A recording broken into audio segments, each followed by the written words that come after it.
it's Elaine. Thanks for bringing my mattress back, and I guess I'll just get my spare key from you whenever. All right, bye. Oh, this is a good mattress.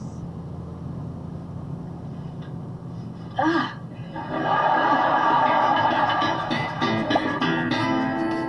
Where the hell is this guy? I'm waiting here 3.5 hours for crying out loud. Should I go? No way, Jack. I'm not humming to the guy at the record store again, I'll tell you that. Mr. Steinbrenner?